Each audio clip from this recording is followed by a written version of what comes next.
ನಮಸ್ತೆ. ಇದು ಬುಧವಾರದ ಲಾಗ್ ಆಗಿರತ್ತೆ. ಪ್ರತಿದಿನದಂತೆ ಇವತ್ತು ಎದ್ದು ಎಲ್ಲಾ ಕೆಲಸ ಮುಗಿಸ್ಕೊಂಡೆ. ವಿಡಿಯೋ ಮಾಡ್ಕೊಳಕ್ ಆಗ್ಲಿಲ್ಲ, ಯಾಕಂದ್ರೆ ತುಂಬಾ ಶೀತ ಆಗಿತ್ತು. ಅದರಿಂದ ಕೆಲ್ಸಕ್ಕೂ ಹೋಗಕ್ ಆಗ್ಲಿಲ್ಲ. ಮಗಳು ಫೋನ್ ಮಾಡಿದ್ಲು, ಎಕ್ಸಾಮ್ ಫೀಸ್ ಕಟ್ಬೇಕು ಅಮ್ಮ, ದುಡ್ಡು ಕಳ್ಸು ಅಂತ.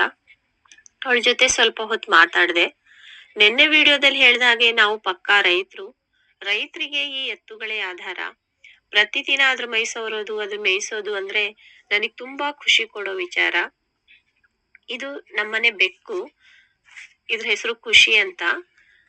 ಇಡೀ ದಿನ ರೆಸ್ಟ್ ಮಾಡ್ದೆ, ಆದ್ರೂ ಶೀತ ಹಾಗೆ ಇತ್ತು. ನಮ್ಮನೆಯವರು ಆಸ್ಪತ್ರೆಗೆ ತೋರ್ಸ್ಕೊಂಡ್ ಬರೋಣ ಅಂತ ಹೇಳಿ ಕಡೂರಿ ಕರ್ಕೊಂಡ್ ಹೋದ್ರು.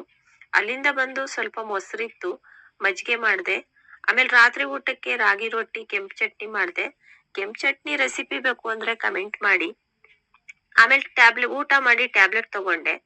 ಪ್ರಯತ್ನ ನಮ್ಮದು, ಫಲ ಭಗವಂತನದು ಅಂತ ಹೇಳ್ತಾ ಸಿಗುವ ನಾಳಿನ ಲಾಗ್ನಲ್ಲಿ. ಸಪೋರ್ಟ್ ಮಾಡಿ. Thank you.